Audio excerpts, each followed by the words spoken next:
The New York Jets have a contract extension, and it wasn't with the player many thought or were maybe hoping would get it, but it is an unbelievable signing and is cap gymnastics opening up a lane and a runway for a Haason Reddick patch up. Hello, everyone, and welcome to Rich Sports Talk. I'm your host, Nolan Rich.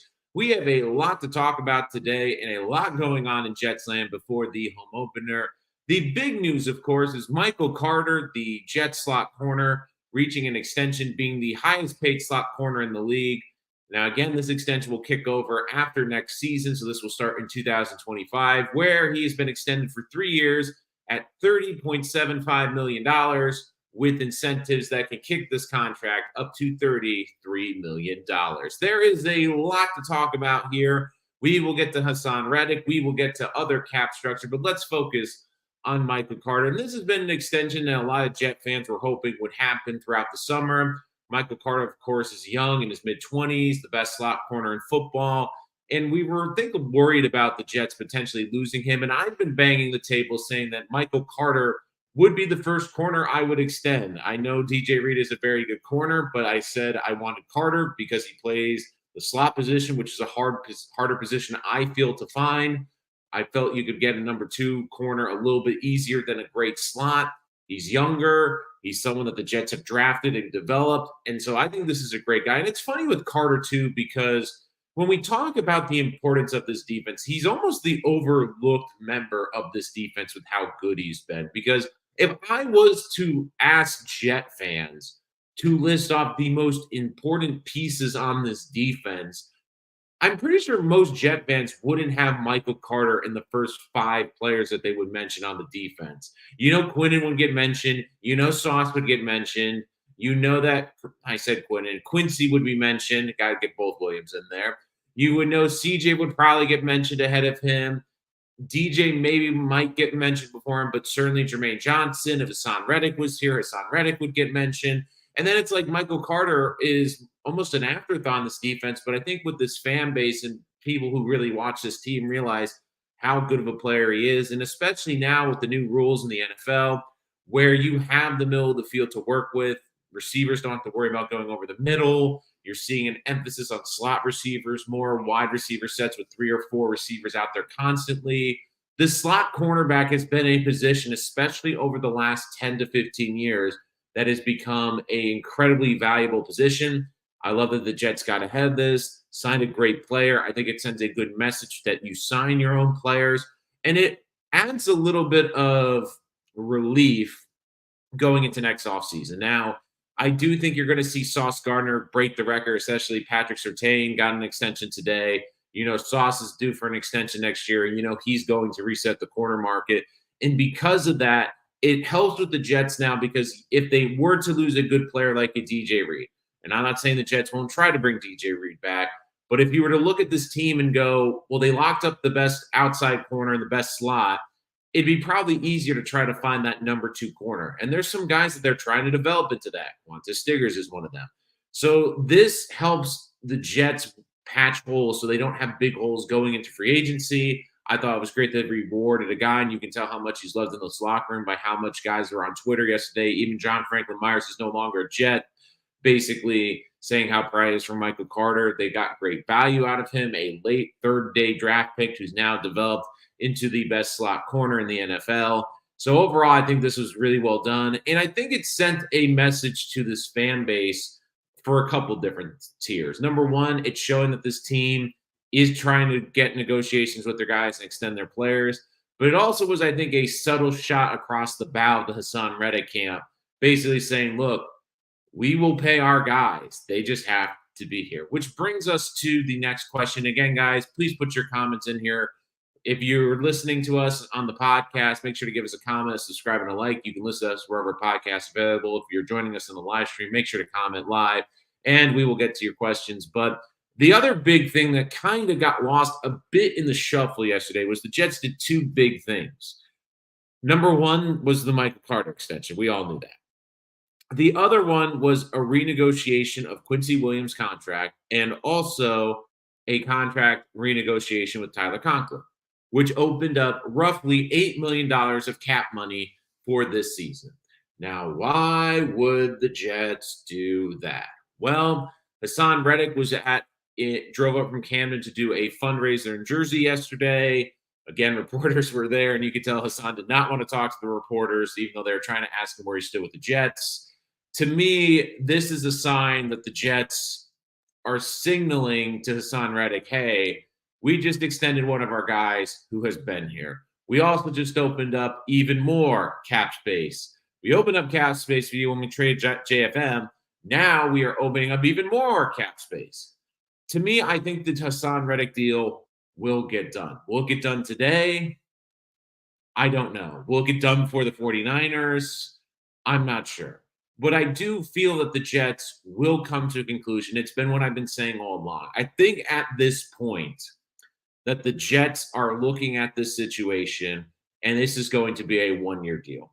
Now, if it goes great, Hassan is great. Hassan gets along with the teammates. Maybe the team will broach a long term contract at the end of the season. But I think that the Jets are just happy if they can get 1 year out of Hassan Reddick.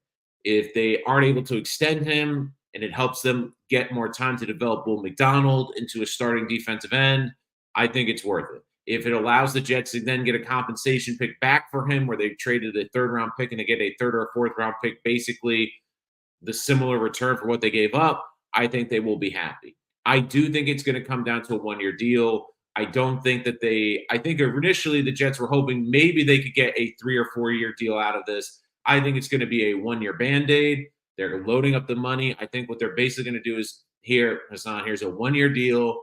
We want you here. We want you to play. We know the impact you're going to make. And the biggest selling point, I think, is this. Here's your money. Here's your guaranteed. This is what you wanted. And at the end of the day, it allows you to come in, play with us. If you have a great season, it allows you to then test free agency and get a big bag of money at the end. Because to me, that's the ultimate goal for Haason Reddick. And I get it. He wants that long-term security and he wants that long-term contract. Do I think the Jets still might be in on that? Potentially. I think it depends on how well it goes this season. But at the same time, I think that both the player and the organization have come to an decision that it's basically a game of chicken. I think we're getting to the point now where Hassan's the only player still holding out in camp, that it is not a great look. And I understand Haason Reddick's probably hoping in his camp that the Jets defense goes out and struggles against San Francisco. Now, again, I don't think the Jets pass rush is the same without him, but I still think this is a very good defensive unit and will not get embarrassed against the 49ers.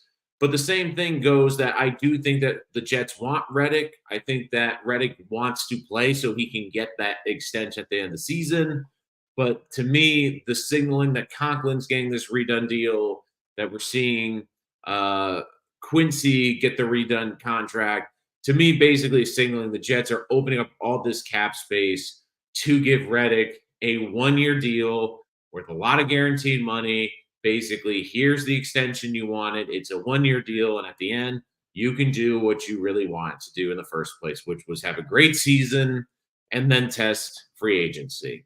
The other thing, too, is I think Reddick, that it's a 1 year contract. I kind of get the suspense, too, that my personal feeling is Reddick was always going to be a rental in the eyes of the Jets, because I think they want to give Jermaine a think that they're hoping Will McDonald develops. I think that they feel confident this defensive staff can find some diamonds in the rough on the defensive side. But in the long term, I don't think the Jets want to give Haason Reddick a long-term contract, because they have a lot of long-term contracts coming up. I think they want to give Sauce, obviously, the long-term contract. Garrett Wilson's coming up. They want to give him the long-term contract. Now, the interesting ones come with Jermaine and with Brees. Now, with Brees being a second-round pick, I'm hoping that next offseason they try to negotiate a 2 or 3 year extension, which keeps him as the Jets before he turns 30 with a decent value. That might be tricky because he's a running back. And then Jermaine Johnson's also a funny one, too. I kind of get the feeling that while the big guys and Garrett and Sauce will get their contracts, it kind of feels like Jermaine might get the 5th-year option, and then they'll renegotiate after they get through those two negotiations.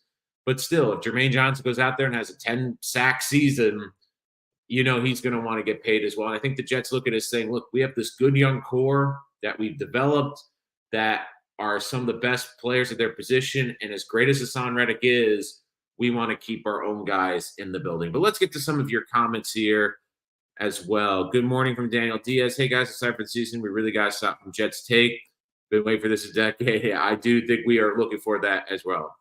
No pay raise for no show reg. Don't reward a bad attitude. Tony, I get where a lot of Jet fans stand on this, but let's be honest. Like, it's a 1-year rental. I understand that a lot of Jet fans are not going to be happy even if Reg resigns, but let's look at it this way. The Jets are a better team with Haason Reddick. The Jets are a better team, even if Haason Reddick, like, let's play hypotheticals. If he does sign, let's say today, and he's in good enough shape, and let's say they put him on the roster for San Francisco. Now, I'm not expecting him to play a lot, but if Haason Reddick's on the field for 10 or 15 snaps, you know that the San Francisco offense has to figure out where he is, where he's lining up, and where he's coming off the edge. That type of player is important. Now, again, I said before, I think the Jets can have a great defense. I think they can have a top 5 defense without Haason Reddick. But with Haason Reddick, could this team be one of the best defense, if not the best in the NFL? It's certainly possible. And the other thing you have to look at it too, and I think this is kind of getting overlooked a little bit, is like everyone's saying, oh, the Jets need to be a number 1 defense. As long as the Jets are a top 5 defense, I think they'll be great, because the big problem with the Jets is they've had the worst offense over the last couple of seasons, especially with the worst quarterback room. If this Jet offense is just even average and you have a top 5 defense, this is going to be a 10-win football team. They just need to be able to move the football, and I think they will be able to this season with a new offensive line and, of course, with Aaron Rodgers. Reddick has no leverage or options right now. He knows he has to show.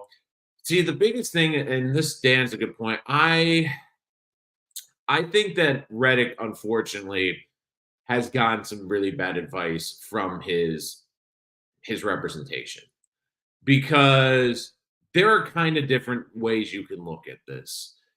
You look around the league, and yes, Ayuk and Williams were both players from the same team wanting new deals, but they were hold-ins. I think a hold-in is, if I was advising a player, a hold-in is a lot better, and it puts a lot more pressure on the team, because it's showing that, yes, you're not practicing, but you're showing up to the facility, you're being around your teammate, and it puts pressure on that team saying, look, this is a great dude. Like, he deserves to get paid. This is a great guy. He's great in the locker room. He's great to be around. Reddick doesn't have any of that because he hasn't been there. Like, even the teammates are like, yeah, we like him, but he deserves to get paid, but he hasn't been here. We don't know the guy. Like, that is a really big thing. And I get where you look at situations like Matthew Judon not getting the extension with Atlanta. I just look at this Reddick thing, and it's just like the Jets have been pretty clear that if he shows up, they will negotiate. And I think that's the one that's put this bad blood in this water, and also this bad look for Reddick's camp, because it would be a lot different if the Jets have said publicly, if he's here, we negotiate. Now, if Haason Reddick was a hold-in and was in Florham Park and was still not getting an extension, yes, I think this team is getting pressure from the outside to sign Haason Reddick, but the pressure would be 10 times that if Haason Reddick was being a good soldier, was being there at the facility, was sitting in the locker room, was in the meetings, not practicing, but was there in the facility. I think that would be a lot harder for the Jets to ignore, and it would be a much bigger fan push, I think, toward this front office to get the Reddick deal done. But the problem is he's not there. He doesn't have his teammates there. Now, his teammates will say he deserves to get paid, but they're not probably going to Joe and going to Robert and saying, hey, dude, he's good. Like, we see him working out. Like, this guy's special. Like, we need him on this team. Instead, he's not here. So, like, again, I just think that this is a situation where if I was Reddick's agent, I would advise him differently. I think that both camps feel like they've been slighted, but I do give the Jets, I think the Jets are doing the right thing. They control his rights. They basically have said time and time again, come to the facility, we will negotiate. And until that happens, unfortunately, I think that it's going to be a stalemate. Now, we'll see how it plays out for these first couple of weeks. I do think Reddick plays for the Jets at some point this season. I'm not saying it will be against the 49ers. 49er fans are comfortable with the Jets. How do you think the Jets should game plan for a win? Audition, to me, I think that they have to play the time of possession, really run the football. I think that's going to be their identity more than people think this year. The other thing, too, is even though the 49ers will be at full strength, you kind of wonder how much they will be. Trent Williams, of course, got the extension, but will he be ready to go week one, full capacity? Brandon Ayuk gets his extension, but again, will he be ready to go week one? They lose a big piece in Ricky Pearsall with that horrible incident that's happened out in San Francisco. I mean, CMC is ready to go, but still a bit nicked up. Look, I still think this is a good game. And here's the way I look at it, too. You want to win every single football game, but I'm of the opinion if the Jets play a great game, and even if it's a close game, if you can walk out that game, even the Jets, and again, it stings because I know how important week one is. You never want to start the season with a loss. But if you come out of that game, Aaron Rodgers looks healthy. Aaron Rodgers looks like a quarterback that can win a lot of football games. And they go toe to toe with one of the three teams that many people think are the favorites to win the Super Bowl on the road in their first week.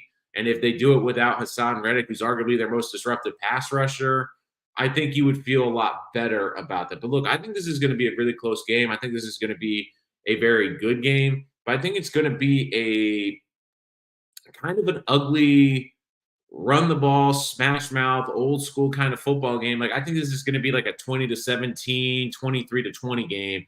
Like, if you're expecting a lot of fireworks in week one, like them putting up 30 burgers or 40 burgers, I think you are going to be very disappointed. Tony, we need to pay our own stars. If Reddick don't show up, he ruins his next contract. Ain't that a shame? I think Reddick's already hurt his next contract. Like, because if you're looking to hire him, he was with a great situation, a great organization with the Eagles, and wanted to get out. He comes to the Jets. The Jets basically say, show up to the facility and we'll negotiate. And he hasn't shown up to the facility. I just get this feeling that, and I get where Reddick is coming from. It's a little bit of a diversion. Like, here, I'll just stay a little off top, and then I promise I'll bring it back. Like, I get where Reddick's coming from. He's been bouncing around from team to team, and it's like he just keeps getting passed around, and I think he just wants to get what he feels he deserves. And does he deserve to be paid as one of the best edge rushers in football? Absolutely. So I get where he is coming from. The problem is you're asking a team that you never played for, a team that is a little bit under the cap. You're trying to exploit them. And I think part of the problem happened was, again, I don't think we'll fully know the full story, but I am of the opinion of what happened was when the Jets were negotiating, they laid out a couple of options. And I think what they were leaning toward was a 1-year deal. We'll pay you the guarantees. We'll give you a high 1-year contract. It allows you to test free agency next year. Great. I think the problem was Reddick in his camp, sitting there, watching the pass rusher edge market get reset. A part of me also thinks that Reddick is thinking to himself a little bit, man, do I really want to just be on a 1-year deal with no security after that? It's kind of been like that the last couple of years. I keep getting bounced around from team to team. Maybe he thought in his mind he'd get a 3 or 4-year extension from the Jets, and the Jets like, well, we have a bit of a problem. And I get it. Connor Hughes has been reporting this. Part of the reason the Jets didn't want to give him a long-term contract is because of what you're saying, Tony. They have their own guys. Even DJ Reed, who wasn't initially a Jet, they were talking about maybe extension, and Tyler Conklin potentially. And you look at guys like Michael Carter, Quincy, who just got the extension, which we're talking about. You look at guys like Sauce coming up and Garrett. The Jets have a lot of homegrown guys that finally that you feel they deserve to get paid. And at the end of the day, it's like Haason. It's like they're not going to put Haason in the front of the line. And I don't think, especially after, Haason tells them one thing, he gets here, and now all of a sudden he wants a whole new contract, a whole new different thing. They're just like, well, this isn't what we really were thinking about. Look, I think Hasan's going to play. I don't think it will be necessarily week one. The hard part is the Jets' schedule also hurts Haason Reddick's return because there really isn't a great runway. The one nice thing about the Jets' defense is since they're so deep at the D line, I think you can ease him in. I know he's an every down player, but maybe the first game he's out there, he plays 30% of the snaps. Then the next week it bumps up to like 40, 45. If that goes well, then you bump him up over 50. But the hard part is this week you get the extra day with the Monday night game. But after Monday night, it's not really a great situation to bring Reddick in until arguably week 4 because you're going to bring Reddick in on a short week on the road in Nashville for week 2. And then you have the Patriots on the short week on the Thursday night game. It kind of feels like if Reddick isn't suited up for week 1, it behooves both the Jets and Reddick to not come till week 4, really, because then after week 4, you get the mini bye. You then have the full week to get him ready for week 4. Where the other 2 weeks, it's kind of, well, the Thursday night game, they're not really going to be practicing. It's going to be a lot more just the walkthroughs. And then you have a short condensed week after the Monday night game. So there is a lot of moving parts here. Now, I'm curious to see. I think a lot of Jet fans like me and myself will be curiously watching if he reports this week. Will it be today? Could it be as early as tonight? Will it be something later this week where he shows up to camp? I just get this feeling that it's going to get done at some point. Now, I just have this feeling too that you look at this team and you look at how they are built. I still think they can get away without Haason Reddick early. To me, Reddick is more important as a player. Now, again, every game is important. You want to win as many games. But do I think the Jets can get away with this pass rush early in the season? Yes. To me, he's more important of a player in later in the season when you need a great closer as a pass rusher and you need him to be full strength. And like I've said, I would love the Jets to go out there and make a statement and beat the 49ers in week 1.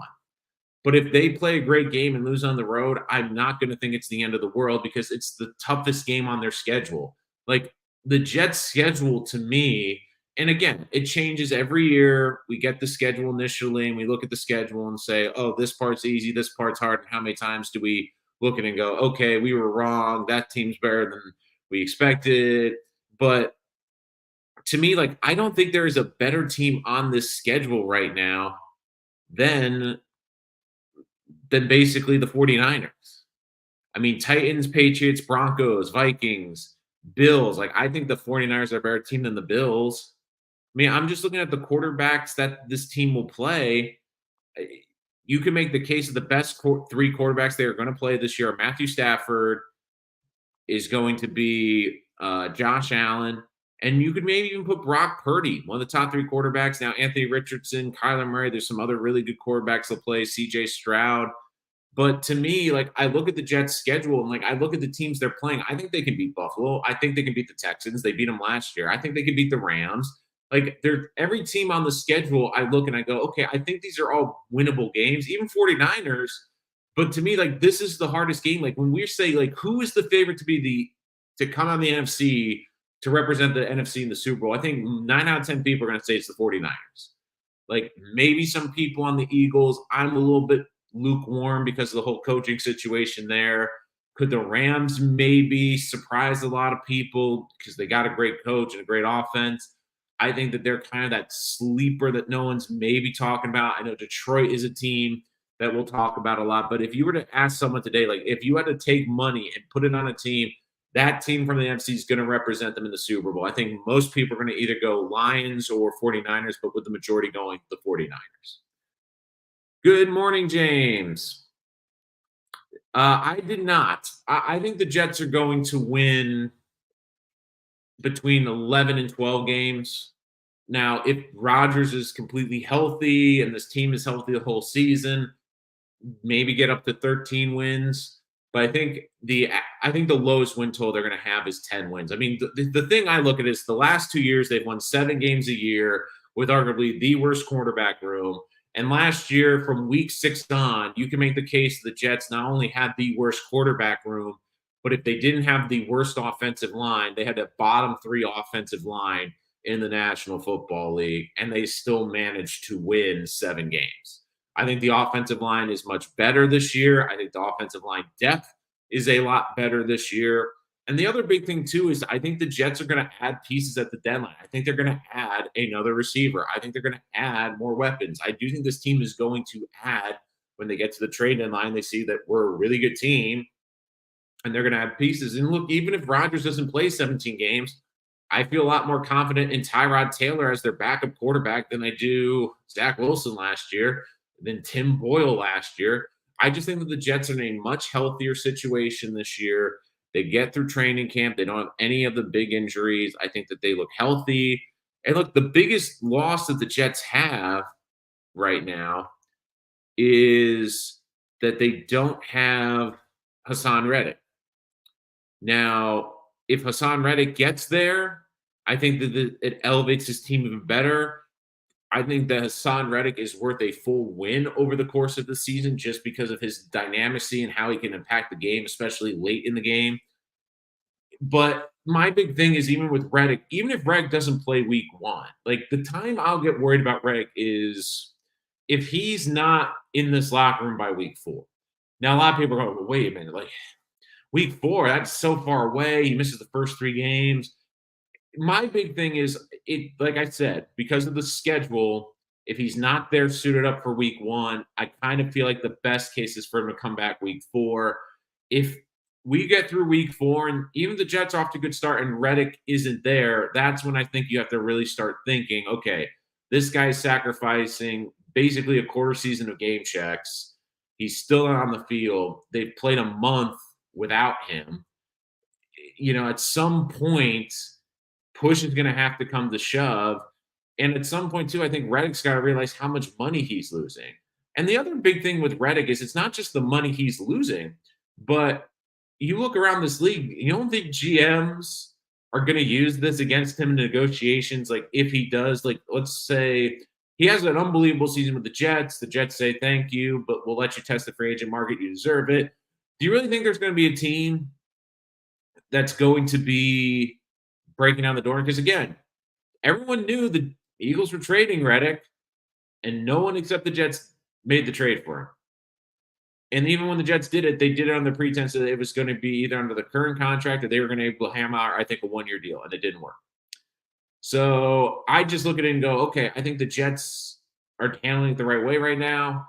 But at the end of the day, I just look at the situation and go, okay, if Reddick's not there week 1, it's not the end of the world. If he's not there by week 4, that's when I really get concerned. And look, this is the big thing, I think. The Jets are a better defense with Haason Reddick. And I get it. I'm excited about these young kids. I'm excited about the undrafted free agents. And I still think, don't get me wrong, I still think this can be one of the top defensive units in football without Haason Reddick. But with Haason Reddick, I really think that this defense could be really something truly special. If Haason Reddick is 100% and you have him on a 3rd and long with him on the outside, Jermaine on the outside, Quinnen in the middle, fresh Tack McKinley. I mean, there's so many different fronts that they can line up with. This could really be a special defense. Now, without him, I still think it is a very good defense.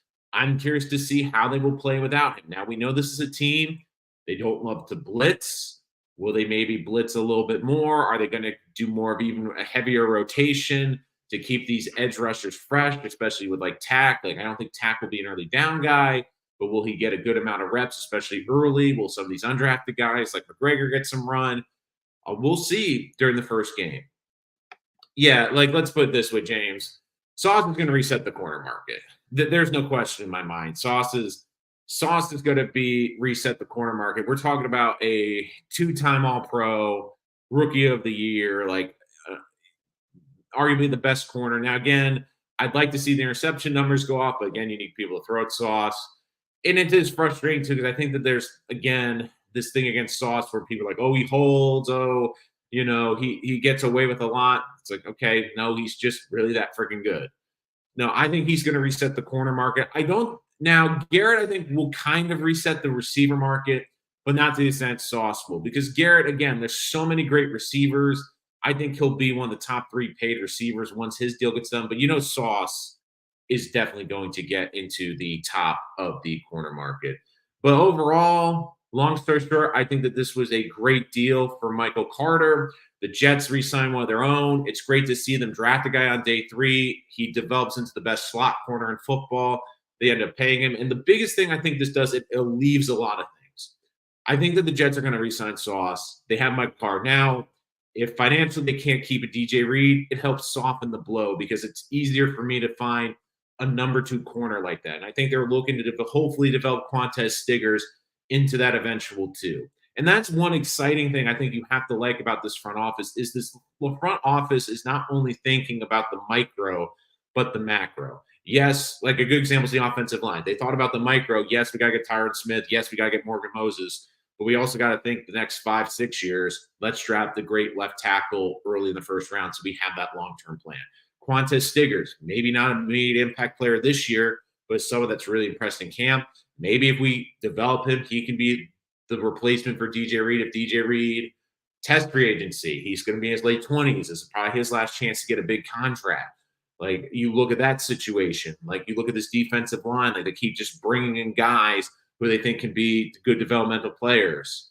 So I have to give this Jets team a lot of credit for how they're building this team. And I think that this is a great extension. It is a great look for Joe Douglas in the front office. But we'll be back for more Jets content, the latest on all the Haason Reddick updates here on Rich Sports Talk. Once again, you can check us out on YouTube or wherever your podcasts are streaming. Give us a like, give us some subscribes so you don't miss any of our latest content. Until next time, I'm your host, Nolan Rich, and this is Rich Sports Talk.